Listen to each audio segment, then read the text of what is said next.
Hey friend, how you doing? You good? I'm good too. Welcome to the premiere episode of What the Heezybaby Podcast. I know you're thinking, Girl, what is this? well, I'm so glad that you asked. What the Heezybaby Podcast is a conversation with me, Dominique Lakes, where I recap and retell movies, shows, books, in the way you would with your good girl homegirl. You can find the audio episodes for this podcast on Spotify and Apple. But here on YouTube, you get all the visuals, baby. So grab your tumbler, grab your glass, grab your flask, and let's get the yapping. We are kicking things off with a movie adaptation that had the world in a chokehold, honey, from the time the first trailer was released. There's drama, there's scandal, there is friendship, and there's magic. We are talking about Wicked Part 1. Now, before we get into all of the who's it's and what's it's of what's going on, who did that, who said this, we need to get into a backstory, my history with this material. So,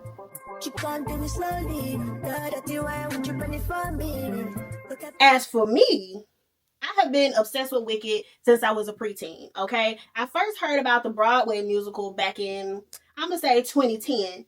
And that's 7 years after it first premiered in 2003, right? They hooked me, child. I was done, cooked, put a fork in me. That was it. That's all I needed. Because I always had been fascinated by, like, girl, what made this girl go off like that? Or in the words of the young kids, what made the girl crash out? Honey, what happened? So this Broadway production seemed to be the backstory of the Wicked Witch of the West. I was hooked. I was like, you ain't got to tell me nothing else. I'm ready to see it. Show me the thing. Right? So I have been obsessed, actually, with the whole Wizard of Oz universe from jump. I've seen the Wizard of Oz with Judy Garland. I've seen The Wiz with Diana Ross. I've seen The Wiz Live with Amber Riley that aired on NBC, honey. I've seen Wicked on Broadway at least 3 times. And baby, I was seated in that movie theater more times than I'm going to tell y'all. It was way too many, but I'm obsessed. And then they had the nerve to release it on Prime Video.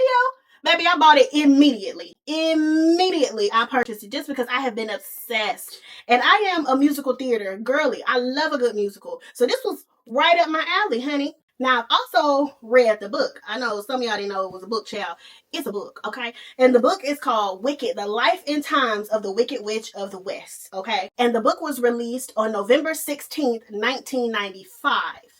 Okay, that's after Judy Garland's The Wizard of Oz, and that's after The Wiz, okay? And the book, just like most books and movie adaptations, is so much more salacious than the Broadway musical and the movie, child. They get deep into the weeds of the thing, honey, and they didn't spare no details, okay? They was talking about the everything. So, if you want something that's more salacious, something that gives you some real juice, a little tea, I would suggest you read the book. Now, I got it on Audible because I wanted to hear the voice actors come in there. I needed to get the accents. You know, I wanted the full experience. But you can also order the paperback version, okay?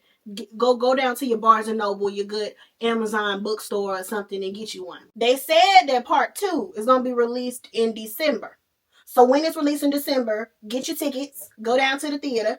I'm going to be there. And when they release that part 1, part 2, DVD, Blu-ray, and deleted scenes, extra features situation, I'm going to buy me a DVD player so I can have that too. You know, I'm going to be right there.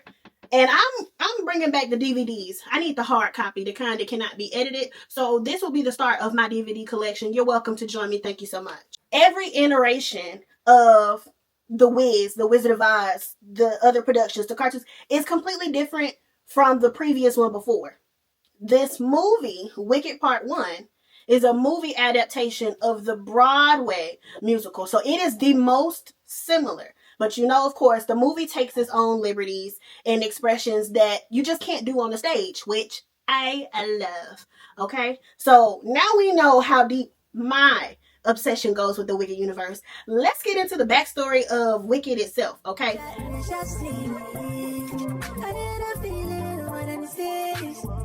Okay. Now, mind you, the goal of this story is to give context to the Wicked Witch whose name is Elphaba Throp, okay? It's her villain origin story. This isn't just like, oh, one thing happened and now she's evil. No. It's a combination of all types of stuff that made her wicked. The book gives more context to that than the movie does. Okay, the movie, think of it as the Disney version. Okay, and then the book is HBO. Let's talk location, location, location. Okay, the movie takes place in 3 locations. Okay, the first one is Munchkinland. Munchkinland is Elphaba's home. Okay, Munchkinland is the land. It's the countryside. It's the land of agriculture and farming. Also, Munchkinland is in charge of collecting the color, okay? So in the opening of the film, there's this long shot of rows and rows and rows and rows and rows of colorful flowers. When you look a little bit further in the intro, you also see that the people of Munchkinland are in charge of dyeing the fabrics, okay? They dye the fabrics that people wear throughout Oz. So you see really big barrels or really big cisterns of water that are color coded for them to dip the fabric in and change the color. Okay. The second location is Shiz University. Shiz University is the Ivy League, baby. It's the Dartmouth. It's the Princetons, okay? It's the big university, right? And just like most colleges and universities, it is made up of 6 sub colleges. Okay, so think of it like the School of Arts, the School of Humanities, the School of Sciences that you would find in a normal university. Same thing with Shiz, okay, but it's the one that everybody want to go to. Okay, it's the UCLA type vibe. Everybody trying to get over there. The last place that this story takes place in is Emerald City. Now, Emerald City is the city of all cities, honey. It's where the big bank be, okay? Where they play big bank, take little bank? They do that in Emerald City, okay? It is lavish buildings and structures made of green marble and...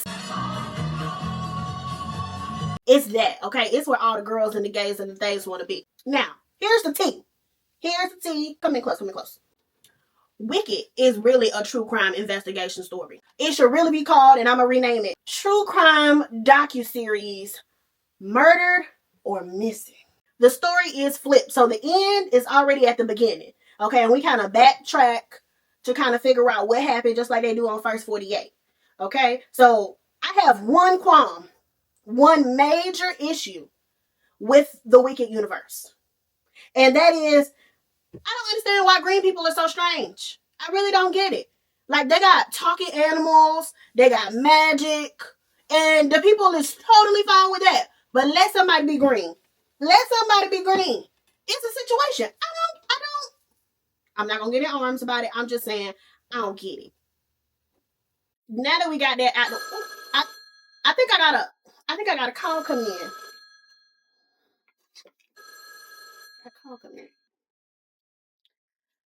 Hello? Hey, girl. Hey, how you doing? Uh-huh.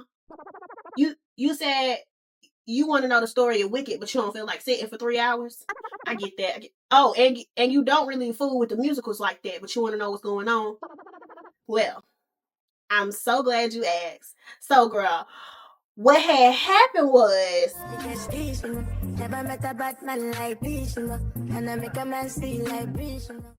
it starts at the crime scene, okay? Now, it starts at the crime scene, and girl, it's evidence everywhere, honey. They got the bucket of water all spilled over. They got ropes all in the corner. You got a puddle of water over here, child. And it's a mess. They got stuff everywhere. And then they got the hat laid all there in the crime scene. And baby, guess what? Ain't nobody. And they can't solve no murder without nobody. So we gotta figure out what happened. So Glinda comes on, she the narrator right now, okay? So Glinda comes on and she like, I'm here to tell y'all what happened, child. The Wicked Witch of the West, she dead. The little girl done poured some water on her and she done melted her. She give the time of death and everything, child. We gotta see what happened, right? So we go right on down to Munchkinland, honey. And when I tell you, them people in Munchkinland is just hype. Okay, they done threw a whole block party, girl. They do a block party. They got the music going. The people that's jumping. Everybody's having a good time. The people are hyped that their biggest op is dead. And you know what I want to figure out? Why she the biggest op? Girl, what she do? What she do to the people? I don't understand what happened, but we gotta figure it out, right? So then Glenda comes down. Okay, now this is the end, right? So Glenda is older. Okay, so because she's older and we're gonna see her younger, we're gonna call older Glenda OG. OG. And we're gonna call younger Glenda YG. Yes, that's what we're gonna do, right? So girl, she comes in and OG is like the class president, baby. Okay. You know how in high school you had a class president that make all these promises, but they can't really do nothing, they don't got no power. She's that. Okay, that's her. And the people are like, hold up, baby girl. Before we get this party crunk, I need you to tell us the real tea. Is she alive or is she dead? Because we don't know. And OG is like, yep, she gone. And the people was like, hey, thank you. So glad you could tell us that, because now it's time to get lit. Crank up the music. Somebody get on the dance floor. It's time to cut a rug, okay? And then OG is like, now, yeah, she gone, but the dark gonna come to the light, okay? And the people are like, we not finna shed no tears over her, dance on her grave, okay? That's what we trying to do.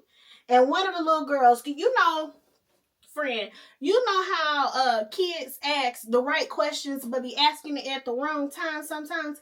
That's what happened. A little girl come up and she like, hey, OG, I got a question. How does wickedness happen? Now, I don't know who let this little wise baby over here to ask the very poignant question, but the baby want to know, how does wickedness happen? And OG is like, I don't have an answer for that, but everybody got to start somewhere. We get a rewind, child. We get a flashback to Elphaba's childhood, okay? And OG is like, Elphaba from y'all hood, okay? She from y'all neck of the woods. She from Munchkinland, and her daddy was the mayor, okay? Now, with her daddy being the mayor, okay, he got to travel here, there, and everywhere, okay, all the time. Okay, so what does that leave? That leave Elphaba. Now, we're going to call Elphaba Fifi for short, okay? So that leaves Fifi's mama at the house. Okay, now she's at the house, and when I tell you, the mama don't leave. She barely leave the house at all, according to the book. Now, the book says their house, because he was the mayor, is basically like a bed and breakfast. Okay, they got a revolving door. Anytime you need to go somewhere and you got to go through Munchkinland, you can stay at the governor's house or the mayor's house. He was either governor or mayor. It don't matter. He was a political figure, right? So the mama is at the house, and the mama turning tricks, honey. The mama sleeping with everybody that come up and through the house, according to the book, because she's lonely and alone. Now, in the movie, we see that mama is sleeping and creeping with some mystery magician man. Now, in connection with the book, the mystery man is an up-close magician and salesman, okay? So what does that mean? That means he the one that go pick a card, any card, come on up and let me show you what I got, right? He's the one that does pick which cup the money is under. He's that kind of magician, right? And he also is a salesman, so he sells products. So he shows up to the Throp residence to sneak and creep with the mama. Now, they sneaking and creeping and drinking and having them a good old time. And guess what, y'all? The mama get pregnant, honey. I know, pregnant. So she get pregnant, and nobody knows she's sleeping with the mystery man because he come and go in the nighttime. Right? So the mayor thinks it's his baby because that's his wife, and he don't know the mama is creeping. In the book, the mom don't know who the daddy is because she been creeping with everybody. The mom goes through her whole pregnancy, right? And now it's time to give birth. Peep this. The doctor is a wolf.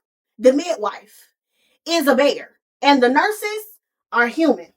They work and live in harmony. And nobody questions that yet. Let's keep on going.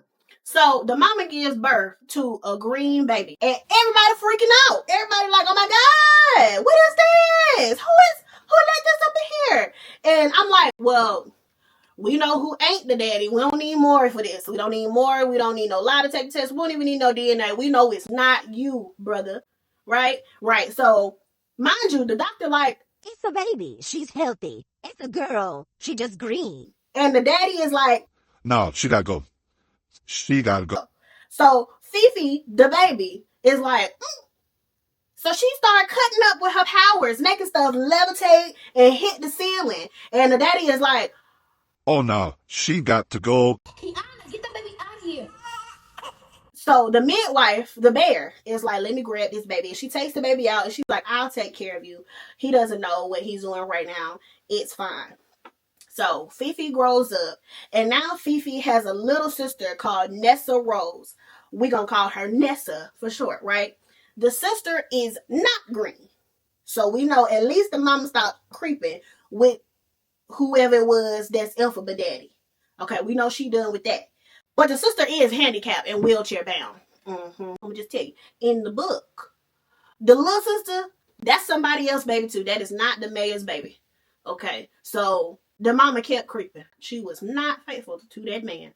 So sorry to this man. Fifi is watching out for her little sister in the park. You know, they just having a good little time. She's telling her about the wizard. She's like, the wizard will give you your heart's desire. All you have to do is ask him. And they live in the Emerald City.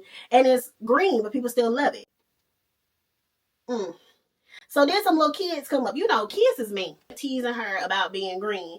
And by them teasing her, it's making her little sister upset. So Nessa Rose starts crying. And this sets Fifi off. Fifi is like, oh, not my sister. Y'all can fool with me, but don't be fooling with my sister. So she get active with the powers, honey. She got rocks levitating. And when I tell you she pink, get them kids with them rocks, they go home crying. So the daddy shows up. So because he sees the little sister crying, he thinking that Fifi done did something to the girl. And according to him, everything is Fifi's fault, okay? Nessa is his pride and joy, honey. And that's because he don't know that ain't his baby. But I'm not about to be the paternity court lady. I'ma just let them go home and live in a delulu. So then we jump back to Munchkin Land with OG and the other people singing and dancing, right? So OG is like, Fifi's childhood couldn't have been easy. So that's probably why she wicked. She didn't say that, but that's what she was thinking. That's probably why she wicked. And the people are like,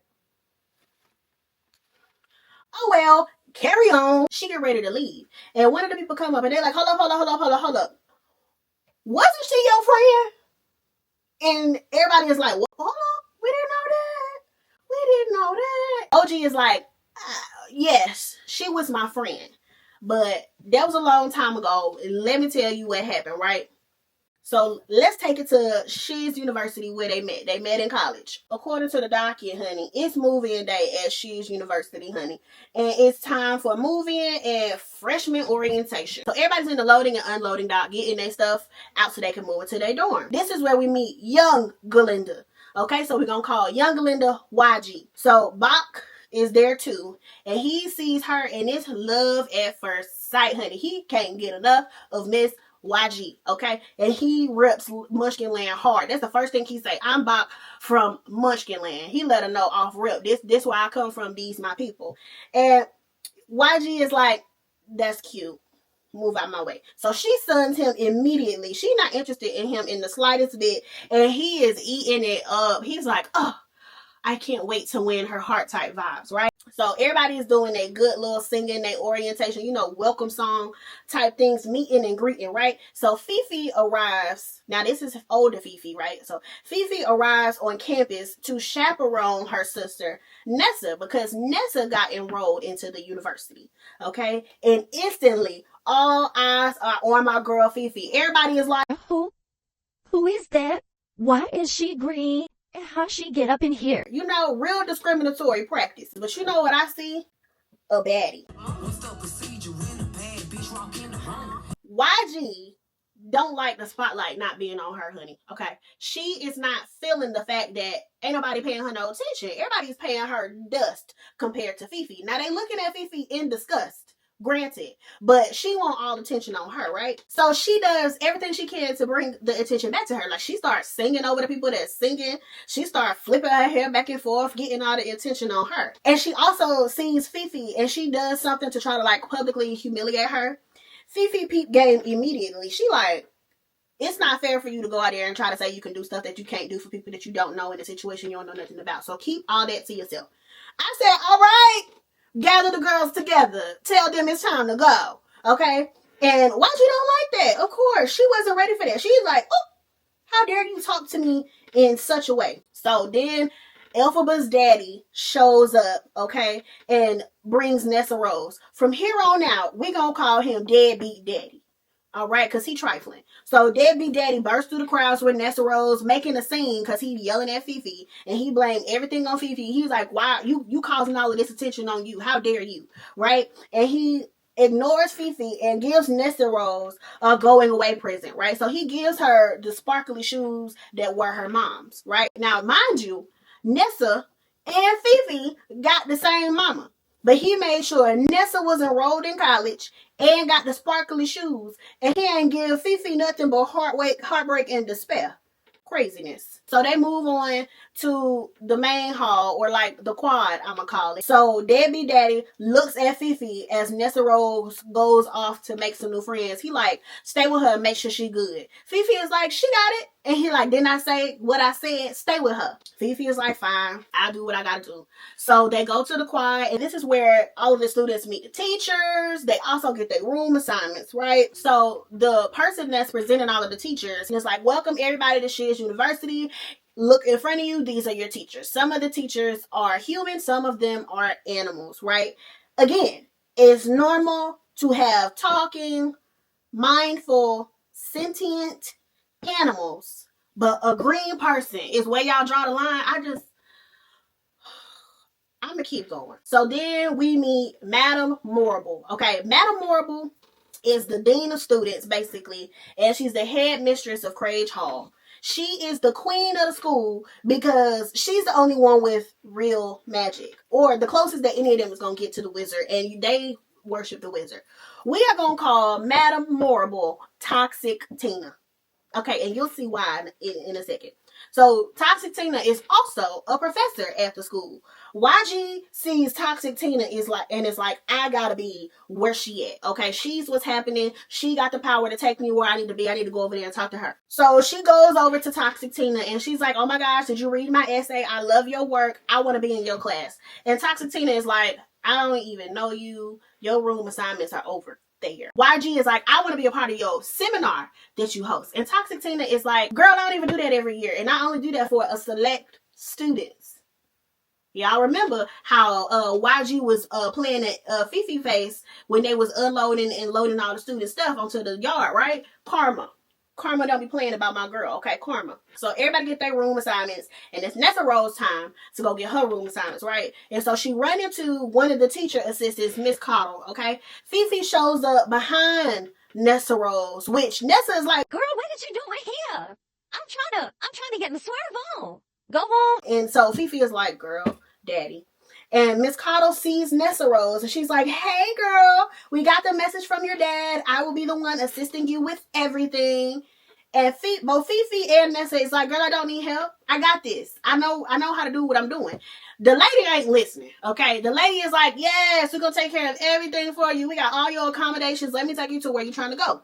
So Nessa is like, girl, let me go. I got this. I know how to get my roll on by myself. I don't need you to tell me what to do, when to do it, how to go. The lady ain't listening. Fifi is like, let my girl go. You push her chair. She don't need nobody to push her chair. It gets real argumentative right then. And so she rolls off with Nessa, and this sets Fifi off, baby, okay? Fifi starts shaking the table. It's not a good thing, okay? Not back to that one. She got tables flying, books flying, her sister flying in the air, keys all everywhere. This is the first time that we publicly see Fifi express her powers. We know how she feel about her sister, and she always trying to protect her sister, right? Everybody running, everybody screaming. It's a mess. So once Fifi calms down, she lowers her sister. She lowers everything that's been flying all in the air, child. And her sister is looking at her like, you done ruined everything for me. Toxic Tina sees the debacle and is like, oh, let me go see about that. So she comes down there, and because everybody worships her, she's like, hey y'all, that was me. I did all that to keep all of y'all P's and Q's because you never know what to expect here at Shiz University. We gonna have Fifi at the school. Which one of y'all gonna volunteer to be Fifi's roommate? Right. At this same moment, YG come over trying to get her a moment to shine with Toxic Tina and ends up involuntarily volunteering herself to be Fifi's roommate, right? Toxic Tina's like, thank you so much. Goodbye, you're dismissed. Fifi, come walk and talk with me. So YG is like, not you done played me to the left for this green girl. Toxic Tina takes Fifi away, right? And Toxic Tina is like, girl, where you get your powers from? I see where you get your powers from. And Fifi is like, I don't know. I just got these. These was downloaded from day one, friend. This is my third day out here. I don't know nothing. And she's like, that's all right. You need to be at this school, okay? And Fifi is like, girl, my daddy did not enroll me in this school. I don't know nothing about nothing. And Toxic Tina's like, don't worry about your daddy. I got your daddy. Let's get you in my seminar and I could teach you about magic. And Fifi is like, oh my God, me? You want to teach me? You want to have me a part of your whole new world? Thank you so much. I've never been considered. Like, Fifi is eating it up, honey. Toxic Tina is like, yeah, girl, because you got the potential to work with a wizard. And you know that's the magic word, honey. They love the wizard, okay? The wizard is like their god. He can't do no wrong. He is everywhere. He can do anything. He is magical, powerful, all of the above. We're going to call him the Wiz, okay? So Fifi is like, I could imagine how my life is going to be. I could be working with the wizard. People are not going to think I'm strange. People are going to love me. And my heart's desire is for him to degreenify me, make me look normal. So while she's thinking about this, my girl, not only can she levitate things, she also has visions of the future. So she visualizes people dancing and singing. Here's the tea, friend. She's visualizing that scene from the beginning of the movie where they having the block party, but she don't know it's because she dead. Okay, that's usually how it works when they be having them visions and stuff. We watch that So Raven. We know what's going on. So that's what happens. So then she's running off into the field, and my girl got another power unlocked. She can fly, child. She flying up and through the air, having a good old time. So she get back to the campus, child, and she got to go to her dorm. YG is being trifling, honey. They supposed to be sharing this room. Mind you, YG originally was supposed to have a room to herself. So that's what she was planning for. Now she knows she gotta share. Mama is being spiteful. Fifi get in that room, and YG got her stuff everywhere. She left my girl a little closet corner and put a little bed in there for her. So because YG only made a little bit of room for her, Fifi is pissed, okay? Fifi starts moving stuff around to adequately make room for herself, obviously, because they got to share now. You don't get to take over 90% and leave somebody 10%. That's stupid. And YG is like, I know that was you that was in the courtyard doing all that magic. Tell me how to do it. And Fifi is like, Girl, mind your business. Mind your business. And YG is like, No, girl, I know that was you. Tell me how you did it so I can get a class with Toxic Tina. I want to be in that girl class. I want to be a sorceress. Fifi is like, I don't know what to tell you, honey. This is not your business. You go talk to that lady. So YG keep pressing her, and this make Fifi mad. So Fifi gets so mad, she cracked glass over there. Okay, she done cracked the glass in one of the doors, proving that she got magic. And she was like, Girl, I don't know how it happens. It just happens. So YG and Fifi got beef now, okay? They fighting over stuff all through the campus. They fighting over food. They fighting over seats in the class. They fighting over everything. And Fifi is on her own. Nobody has her back. When YG turned the whole campus around on her, making everybody hate her, she's standing 10 toes on her own, okay? She'll eat by herself. She'll do homework by herself. She don't need nobody. She is her own team, which is not healthy, by the way, but...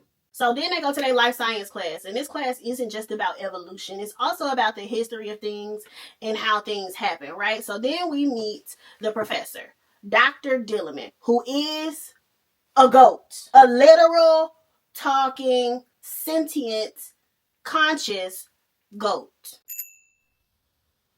So we're going to call Dr. Dillerman Dr. D, okay? In the book... Now, let me just point it out to you. In the book, they make and stress a big difference between animals with a conscious and a capital A and animals without a conscious and a lowercase a. This class that Dr. Dillerman teaches focuses on breaking down what is causing the shift between animals with a conscious and animals without a conscious, because something is happening in Oz. So Dr. D goes on to teach his lesson. So what's happening is the animals that can talk and speak and teach and understand are starting to lose their ability to do so. He points out that this started during the Great Drought, okay? He says that people were hungry and people were angry, and so they were looking for someone to blame. He isn't just talking about physical hunger, okay? He's talking about a hunger for power. He's talking about a hunger for money. He's talking about a hunger for respect. He's talking about all the things, right? And people will do almost anything to feed that hunger, including abuse other people and other beings. What does that sound like? I don't know. So YG interrupts the lesson and she's like, can you just teach us the history without getting into the past and all the icky parts of the history?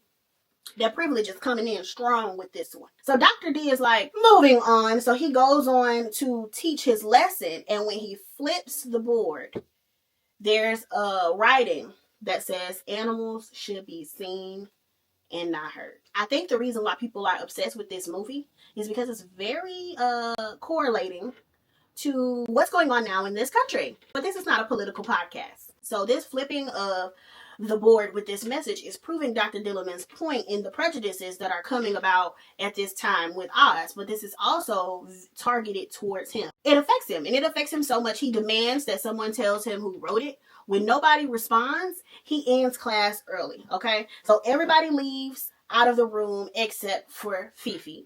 Fifi goes up to comfort him. She lets him know that he's not alone. He tells her, don't you got some friends you want to go be with, girl? I ain't got time for it right now. And she's like, no, I'm by myself, so I'm here to help you.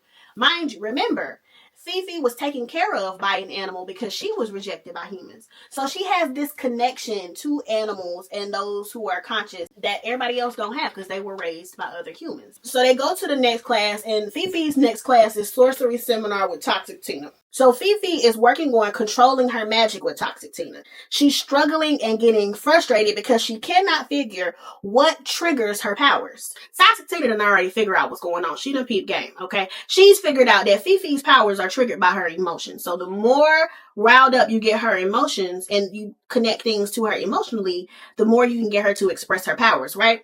So she's not gonna come out and say that. Keep your eye on Toxic Tina. What she does is she brings up the history class because she know something happened in history class. So as Fifi talks more about it, she gets more angry and she breaks another glass and calls another item in the room to levitate. Fifi is like, I don't know what happened. I don't know what caused that. I'm sorry. So Toxic Tina's like, this is amazing. Inwardly, I think she's like, yeah, I know how to get this girl now.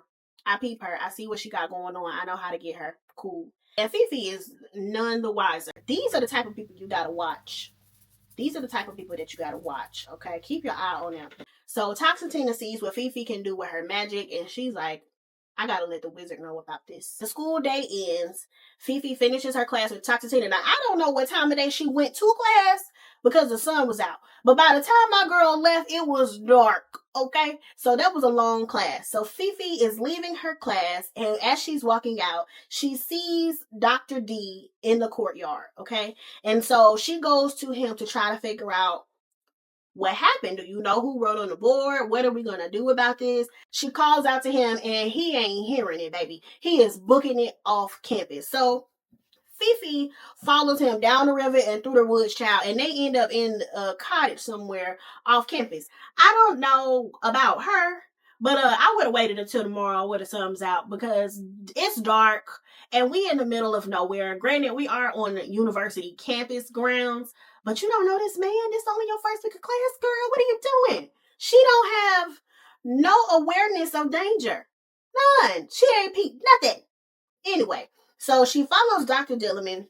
They end up at his private study. When she gets there, she sees that he's in a private meeting with other animals on campus. She doesn't want to get caught she don't want to bust in on the convo, so she eavesdrops from the back. So according to the animals, it's real drama going down in Oz, okay? The animals are being blamed for everything that's wrong in Oz. The animals are also being stripped of their rights, and they're being stripped of their jobs, and lastly, they are going missing.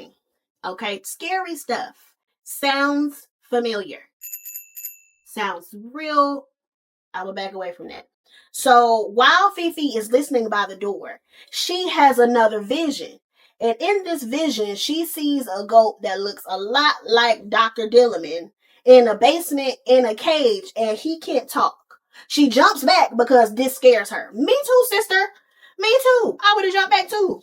And now the animals hear her move. They're animals. They still have their animal ability, so they can hear stuff differently than humans can. So the animals hear her, and then Dr. Dillerman comes out, and he brings her. He's like, "Hey, girl, come on in. You don't need to be outside."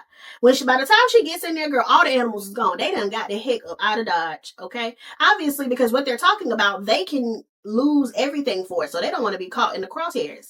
Dr. D tells her what's going on. He's like, the animals are being silenced. They don't want us to talk. They don't want us to congregate. They don't want us to tell the truth. And Fifi is like, we got to tell the wizard. This is a child, y'all. This is a young adult. She is not even 20. Okay, she's young. Frontal cortex not developed. She like, we got to tell the wizard. He can do something about this. Dr. D is like, no, girl. He can't know. It's going to get worse if we go tell him. And Fifi is like, what's the point of having a wizard to solve all the bad things if we don't tell him about the bad things? Obviously, the wizard has positioned himself as the great and powerful, okay? And while she's talking to Dr. Dillerman, he loses his ability to hold a conversation with her. Like, in the middle of a sentence, he goes, Nothing truly Sorry. I must be catching a cold. Fifi leaves and she's on her way back to campus. The forest is dark, baby. It's nighttime. It's given the same forest from Deathly Hallows and the Harry Potter universe. It's that kind of scary in there. So it's dark and it's scary, but Fifi is fearless. I'm going to say she just don't recognize fear. Not in the sense that she recognizes it and is not afraid. It don't happen for her. And as she doing her good Miss Sophia March, honey, she got that lantern and my girl is stepping. She almost gets trampled by a guy in the horse. And guess who the guy is, y'all? Fierro. Fierro is the hot stuff on campus. So we are going to call him McDreamy. So, and his horse name is Philosopher, and his horse can talk, right? So here's my thoughts. Here's my take. People are choosing to be hateful to Fifi. Because if you can have a talking horse that you ride and that's blue, and you recognize that it's a horse and it's blue, why are you tripping off a green girl? I don't understand. Moving on. So McDreamy is also a prince, and he comes with a level of obnoxiousness, a level of entitlement. Okay, and he also has no filter, does not mince his words, right? So he tells Fifi, girl, you almost got ran over because you was blending in with the greenery around you. Insensitive, but I digress. Fifi is quick with it, so they go back and forth trading insults and things like that. And the whole time, the horse back there giggling. Okay, the horse is cracking up at them going back and forth. And McDreamy is a little taken aback because he's not used to somebody going toe to toe with him. And he tries to use his charm on her, and he tries to use his looks and things like that. And it's not working. So guess what Fifi does? Exits. She's like, I'm going to campus. So she leaves, and McDreamy is there stunned, and his horse is like, look like you got told off by a girl. McDreamy is clearly the guy that he thinks he is, because there's a whole PSA and press release on him entering the school. Now, he is a prince, so I can see it that way.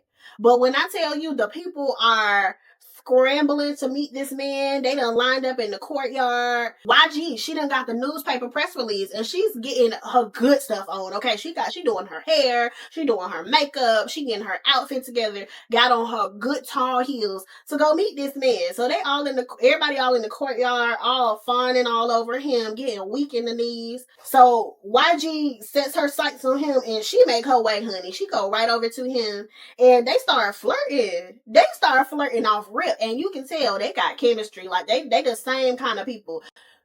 She's the popular girl from the bougie city, okay, the bougie area, and he's a prince from Wiki country. So they both used to getting attention and all eyes being on them and not having to work too hard. So they vibe off that, okay, and they flirting and saying all this kind of cute stuff to each other. And she's like, I committed to give the next student a tour of the campus. Is that you? And he's like, yeah. So they go off, right? And so she gives them a tour, and they end up at the library chair.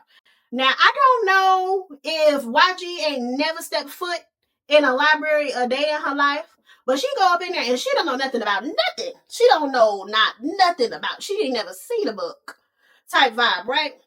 And while she's walking in, McDreamy sees Fifi studying at the table. Okay, so Fifi looks up and she's like, and he's trying to like do his eyebrows at her and stuff like that, and she just rolls her eyes and ignore him. And he's like, oh, he sees it as a challenge, right? So when I say everybody is weak in the knees about this man, I mean even the librarian get weak in the knees about this man, and he convinces everybody in the library to come with him to the club. Here's the problem with going to the club: the students are not supposed to go off campus, especially at night. So he is coercing the people into doing dangerous stuff. They could all get expelled. And they're like, he fine. We want to be where fine people at. Thank you. So Bach shows up too, child. So Bach is in the library too. And he sees YG and he is foaming at the mouth, honey. He loves this girl down. And he will do anything for her attention. She peeps it and she's like, you cock blocking me from my man. Move out the way. And Bach lets her know, I am very in touch with my emotions. And he gives her a little handkerchief. And she's like, that's cute and all. But you know what would really mean a lot to me? If you go invite that girl over there to the club. Okay? Go do that for me. Like, it would mean a lot to me. She needs you. Her over there. And the girl she's talking about is Nessa Rose. So Bach is like, oh, anything for you, my love. I will go to the ends of the earth for you. McDreamy is in the cut, peeping the whole interaction, and he like, I see what you did there. We locked in. We made for each other, because I would have did the same thing, friend. And she like, what? What you talking about? What you talking about? You see me? You see me? I see you. You see me. They are perfect for each other. Manipulative, popular, dingy. They were. Meanwhile, Nessa Rose is hype, okay? She done got asked out by a boy from Munchkinland at that. You know that's her hometown, so she like, oh my gosh, the people see me, the people recognize me, we're gonna be perfect together. So she goes and she tells her sister, like, oh my gosh, we gotta do something nice for YG because Bach told me that she made the connection. Like, I want to do something nice for her because this guy asked me out. And nobody ever really asked me out. Like, oh my gosh, you have to understand. And Fifi is like, yeah, girl, I get it. I got you. So now it's time to get ready to go to the club.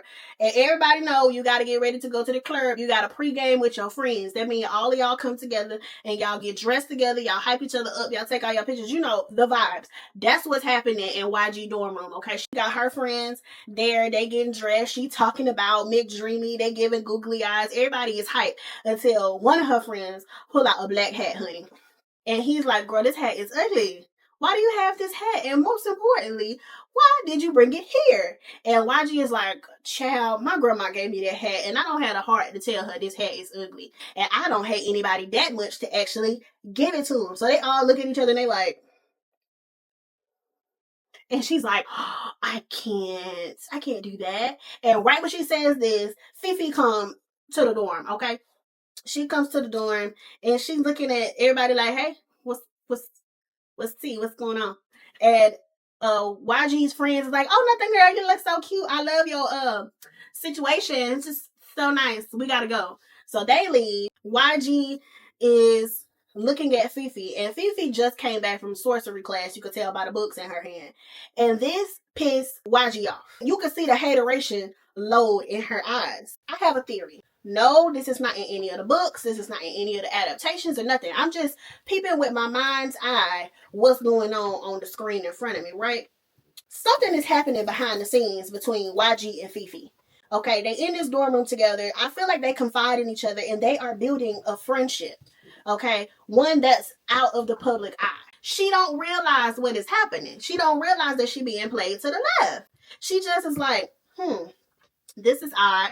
This is strange type vibe, right? Fifi trusts her. She shouldn't, but Fifi trusts her. And YG likes Fifi. Like, she likes this girl. Like, they are friends, but she's also envious of Fifi. She's envious that Fifi is getting attention when she want all the attention to be on her. She's envious that Fifi has this natural ability that YG does not have. So it's something brewing over there, okay? Keep your eye on that, but just hold that one. You know, stick a pin in it. Back in the dorm room. So because something done stirred up in YG, she decides now's the opportunity to humiliate Fifi further. Okay? So she invites Fifi to the club. and then tells her to wear this hat, this black hat, because it's fitting. Not her calling Fifi ugly, child. Fifi ain't ugly. She said you ugly like this hat. Fifi don't say nothing in that moment. She's looking at this hat and she's like, I'll think on it. Like I said, they friends. I think they friends. And I think she trusts her. Fifi trusts YG. She shouldn't, but she does. Also, I don't think many people have given Fifi anything, any kind of gifts, any kind of admiration. So every time that somebody does, mama be eating it up. YG heads to the quad and they sneak out with the rest of the kids, okay? Everybody's sneaking out. Now, this is the loudest sneak out I done ever seen in my life, honey. They're making so much noise for them to not be trying to get caught. They hooting and hollering and waiting and waving. The only thing they didn't do was set off fireworks, child. I guess the rules ain't that strict over there. I can't call it, child. I can't call it. So Fifi goes to Toxic Tina's office, okay? And she says she need to ask her a favor. The kids arrive to the club and the club is jumping, okay? Guess what? They got animals playing the instruments. And when I tell you them animals is cutting up, friend, them animals is cutting up, okay? They are down there playing that good music. They doing their best work, okay? Having them a grand old time. It's marsupials, it's giraffes, it's sugar gliders, it's hummingbirds and other type of birds playing the instruments, having a grand old time. The people are dancing and hooting and hollering. It's a shindig, okay? So McDreamy and YG, you know they got to be the center of attention. So they get to the middle of the dance floor and they are cutting a rug, okay? They are breaking it down, busting out their good moves. Bach and Nessa are at a table, you know, sitting there talking, and Bach sees YG and his heart flutter a little bit. And he's like, I can't keep doing this girl like this. So he turns to Nessa Rose and he starts to tell her the real tea. He starts to tell her that he ain't really feeling her like that. He really got the hots for YG. Now, personally, I feel like he should have told her from jump, hey girl, we going as friends. We going as friends. Don't get your hopes up. I just want to have a good time with you. Cool. But, you know, most people don't do that. I digress. So Bach goes and try to tell Nessa, like, the truth. Like, hey, I just got to tell you something. And she interrupts him. She's like, I already know what you're going to say. You brought me out here because you feel sorry for me because I'm in this chair. And Bach is like, girl, ain't nobody worried about you in that chair. That chair is not the problem. Trust me. So then he looks out into the dance floor, and right when he finna tell Nessa Rose the real tea, he see YG and McDreamy kissing on the dance floor. And he like, oh yeah, that's how we do it. I'm like, I'm leaving here with something. So he changes his mind, and he like, Nessa, I think you're so wonderful. I think you're beautiful. And she's like, oh my gosh, we deserve each other. And he's like, let's dance, girl. So they go to the dance floor. Mind you, he ain't say it back. He ain't say it back at all. So they go to the dance floor. They dancing. They cutting it up. They having a good old time. McDreamy and YG leave the dance floor. And they off in the corner, kissing and all in each other's face, skinning and grinning, right? Toxic Tina show up to the club. She show up to the club and she stands right in front of YG and McDreamy face. And YG is like, oh my God, girl, oh my God, it's you, oh my God. And they both look at McDreamy and they like, beat it. So YG is like, oh my gosh, I love you so much, you're amazing. Toxic Tina is like, save it, here you go. And she hands her a training wand, because she know my girl ain't got no real power. So she hands her a training wand, and YG is fumbling and stumbling over herself, hyperventilating, oh my gosh, I can't believe you would hand me this, thank you so much. And Toxic Tina is like, I didn't want to do this. Okay, I'm here because Fifi came to my office and said, I gotta include you in our sorcery class. And if I don't, she not gonna be my student no more. And I can't lose her, but I definitely don't want you. So I just gotta do what I gotta do. So you in the class now. Thank you, girl. Okay. And YG is like, thank my girl. Why would she do that? And Toxic Tina's like, girl, I don't know. Because personally, I don't think you can do anything. I have zero faith in you. You don't got no powers. I just can't lose her. And YG is like, oh, that's how you feel? Okay. So my girl is obviously hurt. And Toxic Tina is like, yeah, Fifi just arrived. Okay, she at the door. So you might want to go tell her thank you. And Toxic Tina bounced. YG is like, she arrived, she came. She didn't really think that Fifi was gonna show up, and she definitely don't want her to show up with that hat. Now that Fifi done did something nice for her, she feeling bad because she done humiliated this girl, and this girl ain't did nothing to her. And out of the kindness of her heart, she done invited this girl to her seminar, and now look at you, pie face. Now YG gotta make a big decision. Does she keep playing Fifi to the left in front of everybody, or does she embrace Fifi and change the narrative to how Fifi is viewed amongst the people? Find out on the next episode of Dragon Ball Z. Fifi enters the villa. Fifi walks into the club in her best mortician regalia. Okay, my girl looked like she is going to be the leader of the funeral. She got on her best black boots, her best black tights, her best black dress to complement this ugly tail black hat. Okay, she come in there looking all blacked out like a suburban. Okay, ready to go. Who funeral is it? Because she is casket sharp. That's how Fifi rolls up. So when she rolls up, the room comes to a screeching halt. Okay, everybody is like, who is that? Who is that? Now, what tripped me out is everybody act like they didn't know who that was, but it's only one green person. So, all y'all playing. As soon as they realize who it is, they start giggling, skinning and grinning and laughing and pointing and mumbling, whispering to each other, laughing in this girl's face, taunting and teasing her because YG made her put on that ugly tail hat. Now she in there looking casket sharp. So YG goes in panic mode, of course, because all of this is catching her off guard, and Fifi just did something nice for her. She put her whole education on the line, only for YG to play her to the left, right? So Fifi comes into the room, she comes to the dance floor, she's looking around, everybody is laughing at her, so she's looking to somebody to be her helping hand. I think it's finally setting in to YG that she's been rude, that she's been discriminatory, that she's been really nasty to somebody who would give the shirt off their back for real. And she's been doing this to her friend. So I think she feels salty about this. And I think OG Glenda realizes that this is where she played a part in the wickedness of Elphaba Throp. You know, that's just my take. That's how I feel about it. So Fifi looks around the room. She locks eyes with YG, and YG drops and tries to like tuck the wand behind her hand. She looks at her sister, Nessa, and Nessa is like, I can't watch, and looks away. So nobody is on her side. So Fifi is like, I gotta be my own everything. I gotta stand on 10 by myself. So Fifi takes off the hat and she puts it down on the floor and she starts to dance by herself, okay? The people don't know whether to laugh. The people don't know whether to join in. And as she's dancing, she picks that hat up and put it back on her head. Kind of like, I'm going to take my power back. Y'all laughing, but I'm about to make it look good type vibes. So McDreamy leans over to YG and he's like, well, I guess one thing about her, she don't care what people think. YG is like, she cares what people think. She just pretends not to.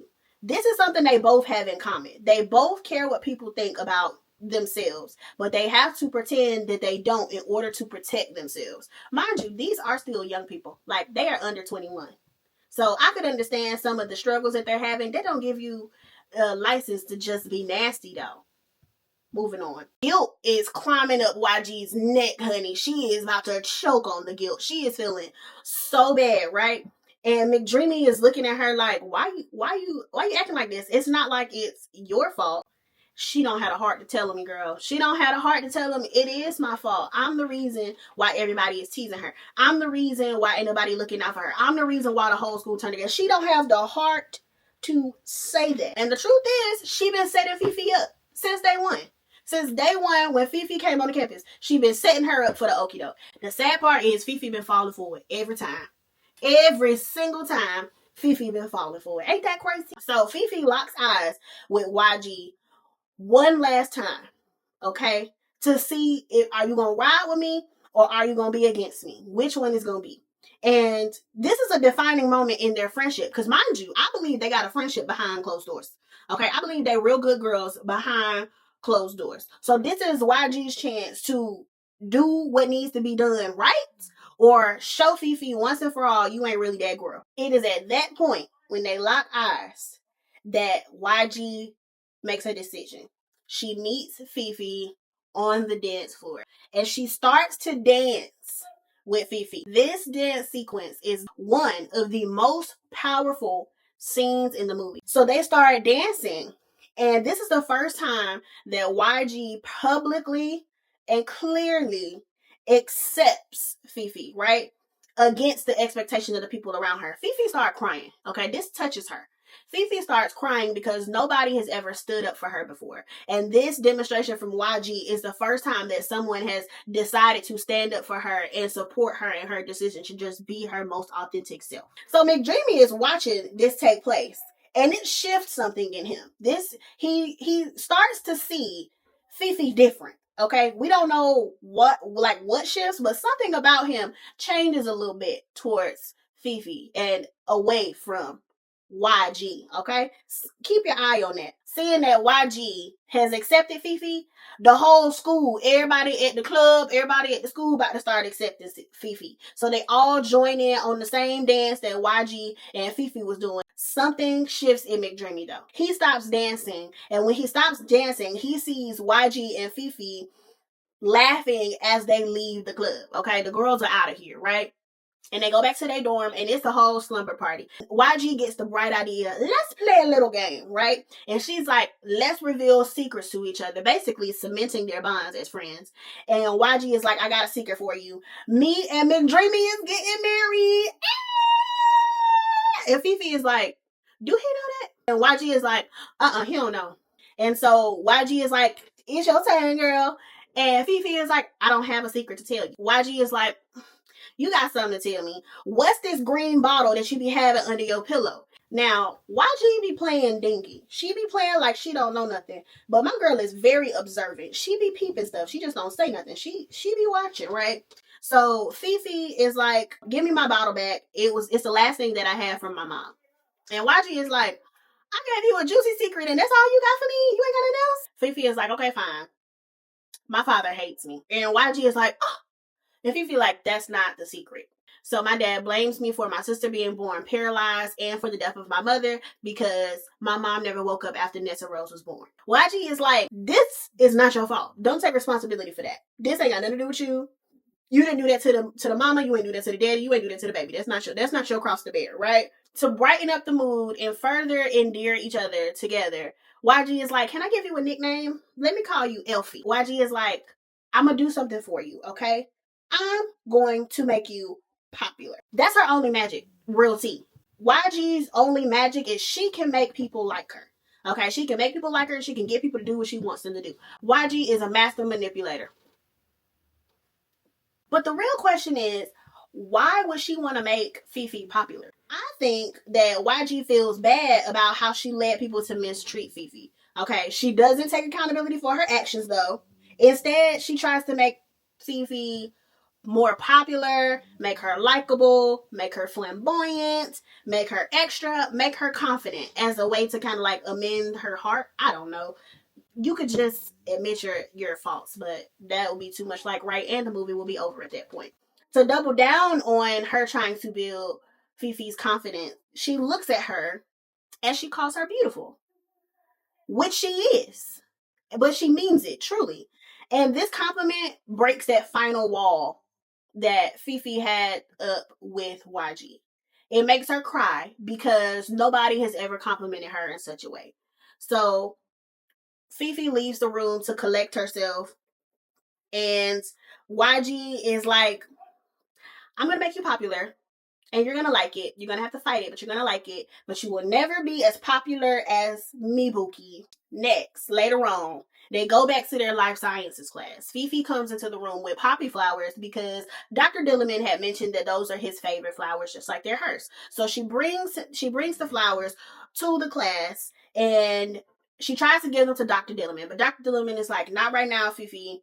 I got an announcement. And he says, this will be my last class teaching here at Shiz because animals are no longer permitted to teach. Remember when I said that they were taking away the animals' jobs? This is that. He was one of the last professors there, and they're no longer permitted to teach. So as he's talking, the police storm in. Okay, the police show up, child. The police show up and rip this goat out the classroom by his horns. He is goat neighing and screaming telling the people, you don't know the full story. Basically saying they lying to you. Don't believe nothing, right? Fifi is hot about this. She's like, nobody's gonna do anything. Nobody's gonna say anything. This is crazy, right? And nobody says anything. This is a privileged school. They not really finna start a pot, but whatever. So a new professor immediately comes in. The new professor comes in with a presentation. He is talking about the new way that animals will be treated in Oz. They will be put in cages. When they are put in cages, they will not learn how to speak. They will not learn how to think. They will not learn anything because they will only know caged animal life, right? Now, y'all remember when Fifi had that vision? So the professor is like, this is an example, and he removes a covering over his presentation, and it's an animal, it's a lion cub in a cage. And he is saying this is going to be good for the animals. And Fifi is like, if it's so good, why is this animal trembling? Okay, he is shaking and crying. How good can it be? And the professor is like, he likes it. Fifi isn't buying it. Looking at this animal in the cage gives her a vision of Dr. Dillerman being in the cage, and it sets her off. She asks, can you imagine what a world would be like if animals never learned to speak? Her temper rises, and we know what happened with her temper rising. When her temper rises, so does her magic. So she slams down the poppy flowers that she brought for Dr. Dillerman, and it causes her magic to flourish, okay? So when her magic flourishes, the poppy seeds float in the air, because you know the girl loves to levitate. But guess what poppy seeds also do? Poppy flowers also do. They put people to sleep. So everybody in the classroom falls asleep except for her and McDreamy. So she's like, we got to do something. So McDreamy hops up. He takes the lion cub from the cage, and they go on a mission to save the lion child. So they flee the classroom, get on some bikes, headed to the middle of the forest because they got to get this lion to safety. Toxic Tina comes into the classroom because she heard about the commotion, and she's trying to see what's really going on. And she sees that the flowers are floating and the people are sleeping. And she's like, that was Fifi. Fifi's amazing. That's my girl. She's ready now. So she goes to her office and she writes an urgent letter to the Wiz child. So Fifi and McDreamy get to the middle of the forest. They set the lion down because they need to get him something to drink, something to eat. Calm this baby nerves because the baby is obviously scared. And McDreamy is like, girl, why everywhere you go with some drama? And Fifi is like, I don't cause drama. I am drama. And I know it would be easier to just do what everybody else do and follow what everybody else does, but that's just not me. And she's like, why you all in my mix? I don't know why you around here pretending that you're happy and that you're having a good time and you know good and goddamn gone well you not. And he's like, what? I don't know what you're talking about. And Fifi is like, I see through you. He looks at her and he was like, what was you trying to do with them poppies in that classroom? And why was I the only one who wasn't affected? Fifi can't explain it, right? So she tries to deflect and she starts rubbing and touching his face, right? This is the first time they've had any sort of physical connection. So it take both of them by surprise. They both like, but it's some chemistry in there. This is the first time they admit they feel something a little deeper for each other. Flashback to the class child. Why everybody wake up? Everybody wake up and YG is like, huh, everybody, Jim, you here, Katie, you here, Austin, you here, but you know who not here? McDreamy and Fifi. Back in the forest, Fifi and McDreamy is looking at each other with googly eyes, but they like, we can't take this too far. We can't take this too far. And they break away. McDreamy says he's going to take the cub to safety. So he goes to take the cub. And Fifi is like, hold up. But before she can get it out, my boy is already gone. She is now a smitten kitten over McDreamy. And she's like, but I'm not the girl that he want. He want the girl, the blonde girl. I got braids. He don't like green girls. He like regular girls, right? When they head back to campus, they both know something changed and it's never going to be the same, right? Some time passed and Toxic Tina calls Fifi down to the courtyard, okay? A message comes in on some kind of hot air balloon contraption. Turns out it's a letter from the wizard. The wizard is inviting Fifi to come to Emerald City. So Toxic Tina is like, Fifi, this is your chance. This is your chance to meet the wizard. This is your chance to do good. This is your chance to prove yourself to him and really show him your good stuff, right? And Fifi is like, I don't know. I don't think I'm ready. Tina doubles down. She's like, this is your chance to prove yourself to him. I had to prove myself to him when I was younger too. So now it's your chance that you could go to be something great and do great things. And she's like, I have faith in you. Now, mind you, YG right there to the left and she hears her tells Fifi she got faith in her. When at the club, Toxic Tina definitely told YG, I don't see it for you. So it burns a little bit. So then it starts to rain, right? And Toxic Tina says weather is her specialty in magic. And she looks at Fifi and she's like, mustn't let you get wet. And covers her with an umbrella. Now, we never come back to this. Okay? And nowhere in the book, nowhere in the movie, does anybody say why Fifi can't get wet? Or what, or how they figured out that she can't get wet. So later on, it's time for Fifi to go to the Emerald City to meet the wizard. So they got to go to the train station because the train station is the way of transport to get to the Emerald City. When I tell you, everybody and their mama was at that train station. I mean, the students got signs and banners and air horns, and everybody skipped class to come send this girl off. And guess who at the train station too? Deadbeat Daddy. Deadbeat Daddy is there with Nessa, okay? And Nessa introduces Deadbeat Daddy to Bach, okay? Bach is like, hello, Mayor, and Deadbeat Daddy is like, he's like, hello, son. I have heard good things about you. Take good care of my daughter. And Bach is like, I mean, okay, but he don't say that, babe. You can see it in his face. YG meets Fifi to say her goodbyes, and she's being all dramatic and like, how will I go on without you? And Fifi is like, you'll be fine. You'll be fine. Don't even worry about it. And she tells her, you got McDreamy. And YG is like, speaking of McDreamy, I don't know what the heck has been going on with him, girl. He's been acting different. Like, he's been using his brain. And usually, he don't do that. So something's off about him, and I don't understand. Ever since Dr. D left, and like I don't see what he sees in that old goat. That's what she said. So McDreamy shows up, okay, and when he shows up, he got a little poppy flower in his pocket, okay, and he shows up looking all wild-eyed and all infantilized, and then he goes and he joins the girls, and he is locking eyes with Fifi, something serious, and YG looking back and forth between the two of them like, what is this? What is happening? Girl, what's going on? What's going on? And Fifi is looking at McDreamy with the eyes, and they're looking at each other, and he says, I can't stop thinking about that day at Dr. Dillman. And she's like, me either. I can't stop thinking about it either. YG peeping game is like, yeah, me either. I can't stop thinking about it. It hurt me so bad. Oh my God. What's going on? So she says, I have an announcement, guys. And you know, as soon as YG starts speaking, the people start listening. So she turns around and all the people turn and they look at her and they're like, oh my gosh, what just got to say? She's like, because I feel so passionately about what happened to Dr. Dillman, I am changing my name from Linda to Glinda because he had a problem with speech. And this is my commitment for him. And the people were like, yes, girl, yes, we love it. Tell us more. Give us nothing. And Bach is over there about to jump out his skin like, oh my God, girl, yes, I'm so glad that you said that. Oh my God, anything you do, I love.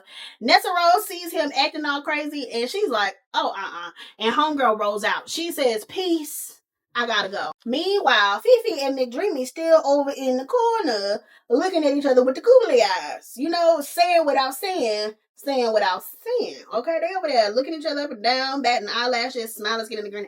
And he gives her the poppy flower out of his coat, child. He done gave the girl a token of his love.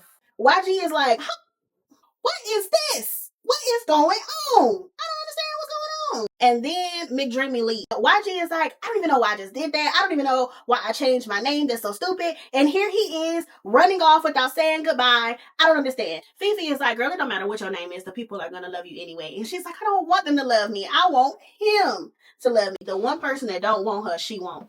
Psychotic behavior, whatever. So Fifi gets on the train. And the train starts pulling off to head towards Emerald City. She looks at the token that YG gave her, and she's like, "Girl, you want to come with me? You want to come hang out with the Wiz with me?" And she's like, "Girl, yeah." And they hop on the train. And they head to Emerald City now. They arrive to the Emerald City, and it gets real presidential style around there with the people. They got escorts to hold their belongings. It's a pep rally parade situation. Everybody dancing, hooping, and hopping, and singing, and welcoming both of them into the city. and they feel like they both have arrived and it's a place that they belong. They go look at all the shops and the eateries and the things of the day. They doing a nice big tour of the city, honey. They even get their nails done at the nail salon. And guess who's doing their nails? Hummingbirds. Hummingbirds are doing the nails. Okay? Hummingbirds are doing the nails. Then they go to the little show, honey. And at the show, they hear the history of Oz according to the Wiz, okay? Let me tell you what the history of Oz is according to the Wiz. You ready? Here you go. There were once magical wise ones. The wise ones realized they are not going to live forever. So they put their magic in a book in a secret language called the Grimoire, okay? All the ones who could read the language eventually passed away. The wise ones left a prophecy in the book that said in the darkest times, someone will come that can read the secret language in the book again. A man in a balloon arrived randomly. The people of Oz were so desperate and in such dire straits as a country that they assumed the strange man was going to be the one to fulfill the prophecy.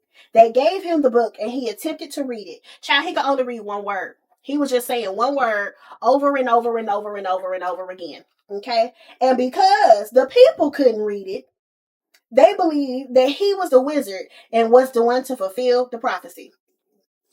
The end. The part that get me is they don't say nothing about him having any type of magical powers, him being able to do anything except for read this book. And they just like, yep, it's him, he the wizard. And they follow him blindly. I don't understand it. Whatever. So they get to the city hall, they show them the invitation, they validate the invitation, and they take them into the building so they can go meet the wizard. Now, this is where we see the real Secret Service. Okay, it's the monkey guards. Now, these monkeys look like the same monkeys from the Planet of the Apes, so I feel like we know what type of time they on. Okay, I think we know what type of time they on. They get to the door that leads to the Wiz, right? Fifi looks scared out her britches, and I don't blame her. Okay, YG can read Fifi's fear because you know she observant, and she gives her a confidence boost, and she says Fifi can do anything. It's very sweet of her.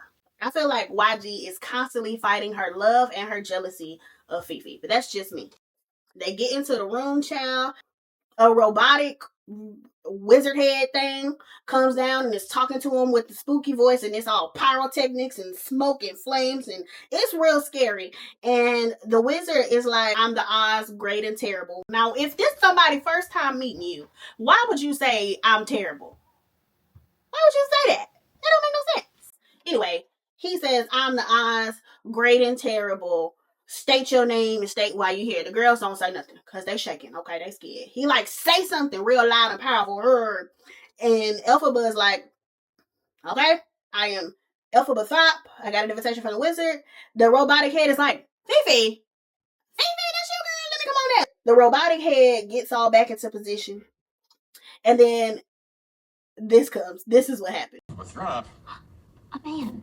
What's up? He's like, I didn't mean to startle you. Fifi, it's so great to meet you, girl. So glad that you're here. And he does a little coin magic trick behind the ear. Who else we know do coin magic tricks and up close magic behind the ear? Who else we know? He's a showman, okay? He loves to be the center of attention. So he takes them over to a display of the city of Oz, kind of like a layout of what the city looks like. He does a 3D kind of interactive scale with it. And he has a layout of a road through Oz. And he's like, I feel like the people need a road to get to me. You know, I need to be more easily accessible. And this is going to do that. So he has them basically pick the color of what the road is going to be. And YG actually is the one that picked the yellow brick road. So the Wiz moves on to talking about all that is possible within the land of Oz. And he says, one day, Fifi, me and you could be here together and you can call the Emerald City your home. And so he gives Fifi a little figurine. And she notices that the figurine is green. So he looks at it and he's like, it doesn't have to be green, you know. Is that your heart's desire? Remember, back in the day, at the beginning when she was at Shiz, We talked about her heart's desire being to be degrenified, right? So now we in the future, and for a second she considers it. For a second she like, but then she's like, no, that's not why I'm here. My heart's desire is for you to help the animals. So the Wiz pretends like, oh my gosh, how did I know you were going to say that? Like, how did I know that you were going to bring this up? I feel like we're connected. That's creepy. That's real creepy. It's real creepy for you, strange man, who don't know this girl from Adam, to be like, I feel connected to you. I feel like we are one. Anybody else find that creepy? Fifi isn't picking up on it. Okay, Fifi is oblivious, okay? And he talks about how he treats everyone in Oz as if they were his sons and daughters, child. And she's just like, whoop, thank you for having me. So happy to be here. Alpha girl, run. Cause what? In the middle of their meeting, guess who showed up at the function, child? Toxic Tina waltzes herself right through the doors. And Fifi is like, oh my God, girl. Thank you so much for coming. I'm so glad you made it here. Thank you. And Toxic Tina is like, girl, I couldn't miss your big moment. And she sees YG there, and she's like, obviously, you couldn't miss it either. Hating heifer. That's what she wanted to say, but she didn't say that. So they unveil the Grimory, right? So, and the Wiz is standing next to Toxic Tina. He whispers to her that Fifi might not be ready to cast a spell out that book. They're obviously doing this so that you can hear them, right? And you can see something is a brewing with these two. Something is not right, right? A scheme that Todd set up for him to come to you with the book. So the Wiz starts to bait Fifi to cast a spell. And he's like, yeah, girl, I mean, it's a challenge. And I know firsthand because I done tried it, right? And Toxic Tina adds 10 to that. And she's like, I don't know. Maybe today has been too much excitement for your girl. Maybe, you know, she might not be ready to perform. That's exactly what they want. They want to see what my girl can do so they can see how they can use it. Honey, Fifi walks over to that book, and that book starts shaking and quaking, baby. The book starts flipping and flopping and opening and turning, and pages start moving. And the Wiz is like, oh my gosh, it opens for her. Why would you say that, Mr. Wizard? Why would you make that comment? The Wiz asks, okay, Fifi, what spell you want to start with, girl? Which one you want to start with? And Toxic Tina says, well, we've been working on levitation, so... The Wiz is like, okay, my chief guard monkey over here want to fly. While he's talking, the book turns to a page with bird wings, right? And the Grimory is not a book that you can get at Barnes & Noble, okay? It's not a book that you can pick up off the Amazon. It's not a book that you can pick up at your local bookstore. So ain't nobody ever seen this book before except for the Wiz. So Fifi asks, she's like, is these scribbles on this page, are they words? Toxic Tina goes, girl, don't be discouraged if you can't read a word. It took me a long time to understand the language, and I only know a few words myself, right? Fifi cuts her off in the middle of her sentence and started reading the book fluently, honey. This her first try, y'all. As she's casting the spell, Toxic Tina is hype. Okay, she is like, yes, finally. She's all hype and excited. And the monkey starts to transform, honey. The monkey starts growing blue feathers and blue wings and starts flying up into the sky. Meanwhile, the monkey is screaming and crying, okay? The monkey is hooting and hollering the entire time, right? And Fifi is like, hold up. This is hurting him. We have to stop this. We know why she feels this way. Her whole reason for coming to the Wiz was for the animals to stop hurting. So now they have led her to hurt the animals, which is not what she's trying to do at all. So she's like, we gotta stop this. We gotta reverse. Where's the reverse spell? Toxic Tina's like, girl, joke's on you. Spells cannot be reversed. Now, here's what I want to know. After all of this time in class, all of this time in the library, all of this time in all of the books, none of the books said spells cannot be reversed? Like, none of them? Not a single one. Not one of the books. Why she ain't know that? Censorship is crazy work. Crazy work. So they hear the other monkeys, the other guards, screaming and crying. They run out there. The Wiz, YG, Toxic Tina, and Fifi, they run out there, and all of that monkeys got wings. Now, all of the monkeys got wings. All of the monkeys can fly. The Wiz and Toxic Tina are gassed, baby. They are hyped. They like, I knew she had to talk. I told you. Okay, let's hope for eyes in the skies. Yes, they'll be perfect as fine. Fifi is like, hold up. What's going on? What's going on between the two of you? what's going on? What you talking about? What you mean eyes in the sky? What you mean flies? What you talking about? What you talking about? What you talking about? And the Wiz immediately is like, maybe not eyes in the skies. Maybe let's call them something else. And Fifi is like, nah, what you mean? Mama's blood is boiling at this point. Okay? Mama is 48 hot, okay? Steaming. And YG, who I almost forgot was there at this point because she ain't had 2 lines in the situation. YG is like, how about we hear the Wiz out? He might have good reason for this. And the Wiz is like, it doesn't have nothing. Fifi finally puts 2 and 2 together, okay? She finally doing her math. She realizes that the wizard is the one that's causing the issue with the animals in Oz. And Toxic Tina is like, no, me and the wizard are doing this to keep the animals safe. And everybody in Oz will benefit, including you. And when I say Fifi's flabbers are gassed, honey, my girl is like, what? What you mean? What you mean? What you mean? What you mean? What you mean? You and him? What you mean? You and him? What you mean? You and him? And she realizes at that point that Toxic Tina has been plotting on her since day 1 at Shiz. When she first showed her powers, Toxic Tina was plotting on her way back then. Toxic Tina then doubles out. She's trying to manipulate Fifi to go along with the scheme, honey. And the Wiz comes in and he's like, yeah. We're trying to do this because the people are distraught. And when the people are distraught, you got to give them a good enemy to rally against. That's why we're doing this. That's why we're doing this. Or you could just do right by people, Mr. Wizard. Or you could just do right by people. You could just not fool with people. Fifi is like, if you wanted monkey spies, why you just ain't make monkey spies? And then she's like, you don't have no power. That's why you could make monkey spies. You can't do nothing, Mr. Wizard. Nobody says a word, okay? So my girl, Miss Sophia, marches right over to that book, to the Grimory, and slams it in the Wiz's chest. And she like, read something. Cast a spell. Do it. And he can't say or do nothing because my boy can't read the book, okay? And Toxic Tina tries to interrupt her, and she's like, you shut it down, sister. You, Mr. Wizard, run it. Run it. He can't read the book. So she snatched the book back like T.I. snatched off Nunu Train, honey. And Toxic Tina is not letting up. My girl is like, girl, join the team. Join the winning team. Join the club. Just join our team and we'll figure something out. We can run ours together. And YG is like, yeah, girl. Join the team. They know what they're doing.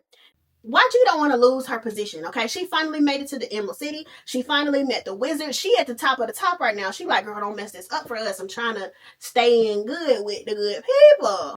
When that doesn't work, the Wiz is like, you can have a home in the city with me, a home together. And if you want YG to come, you can let YG come. Again, creepy. Just creepy. That's creepy. Sir, that's creepy. She says no. Okay? And Fifi takes the book and she gets out of there. Mama books it, right? And Toxic Tina looks at YG and she's like, if you know what's good for you and you want to do good for yourself, get your friend back in here with that book. You know what YG does? Exactly what she was told to do. YG runs after Fifi to bring her back. Meanwhile, the Wiz and Toxic Tina goes into damage control mode, right? Okay, they gotta fix this before it get out of hand, right? So the Wiz goes over to his announcement center and he commands the armed guards to find Fifi and capture her, right? Toxic Tina goes to the gaggle of flying monkey, and she like, you see what's happening to y'all? Elphaba did it. She's the one that did this to y'all. And if you love your families and you want your families to be safe, you need to be on our team. Know who your loyalties are. What that sound like? Okay, so she tells the monkey, y'all go capture Elphaba and bring her back here. So Fifi is booking it through the hall, honey. She's trying to get out of Dodge. And as she's doing that, the monkeys are flying through the windows trying to snatch her. And you know who's hot on her trail? YG. Trying to get to her. And she trying not to get snatched up by the monkeys too, child. Now, when I tell y'all in the theater, this scared the living bejesus out of me. I'm easily scareable, honey. That, I was clenching my pearls. I was like, oh my God, oh my God, oh my God. Because it's not like that in the Broadway musical. They don't do that. Fifi finds a room where the monkeys cannot get in. And YG goes in that room with her. Okay, this room is a tower that houses the hot air balloon that the Wiz came in on. Okay, they tried to get up into the hot air balloon to escape, but the guards make it in. The guards make it in, and just when they're about to break through the ceiling to get through, the guards close the ceiling and inevitably pops the balloon. Once the balloon pops, the girls jump out and they gotta go. They gotta find somewhere to go. So they go to another tower and they barricade the door. At this point, YG is like, girl, please, let's go back. Tell them you sorry. Everything will be made right. We'll figure out what to do. And Fifi is like, don't you understand? I can't go back now. I cannot go back. I have come too far. I know too much. I can't go back. And YG is like, girl, you're giving up everything we have worked for, and this could make you happy.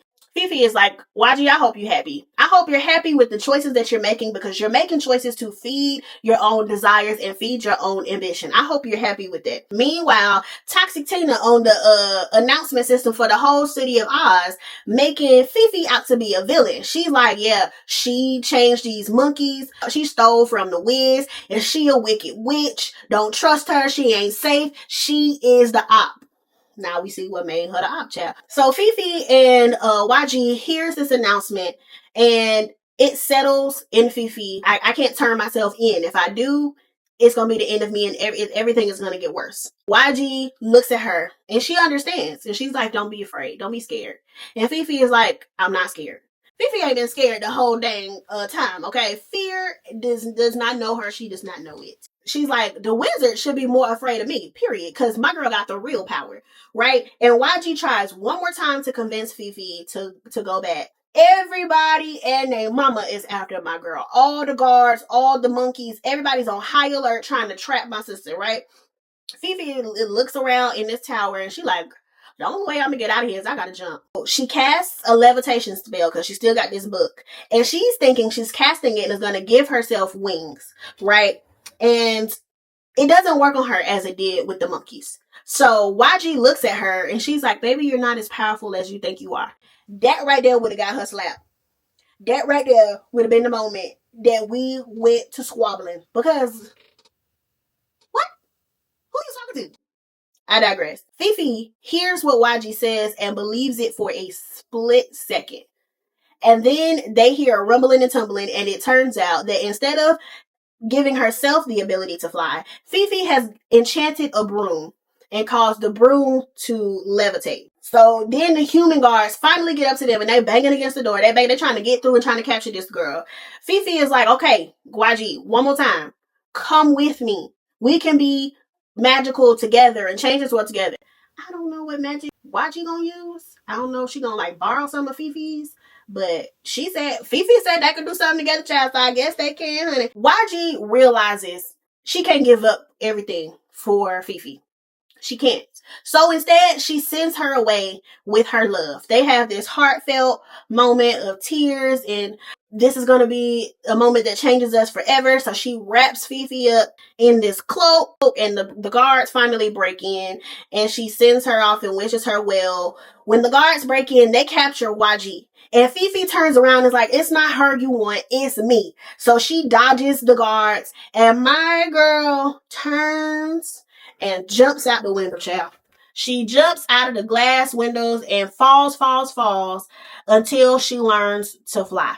So my girl is flying and zipping and flipping around on this broom, and Toxic Tina's announcement is now reaching all the other areas of Oz. It has now reached Shiz, which is where Bach is and where McDreamy is. Because Toxic Tina magical powers are the weather, she makes the sky thunder green. So it's amplifying that she's saying Fifi is the wicked witch. She did everything, and they all look up in the sky and they see this.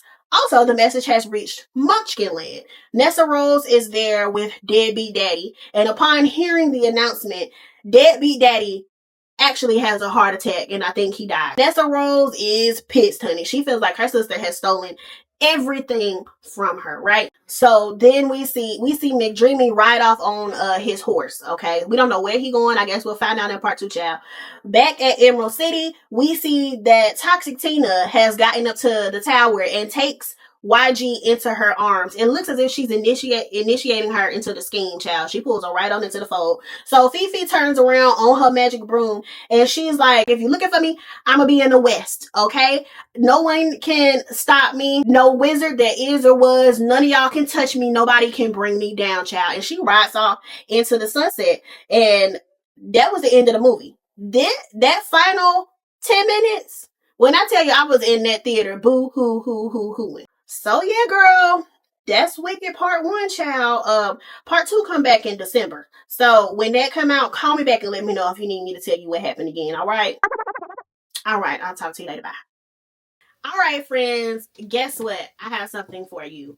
Homegirl Hotline is now open. I want to hear from y'all. I want y'all to call me, okay? So please give me a call. Leave a 1 to 2 minute voicemail with your questions, with your reactions, with your requests, with any juicy stories you have that you want to give.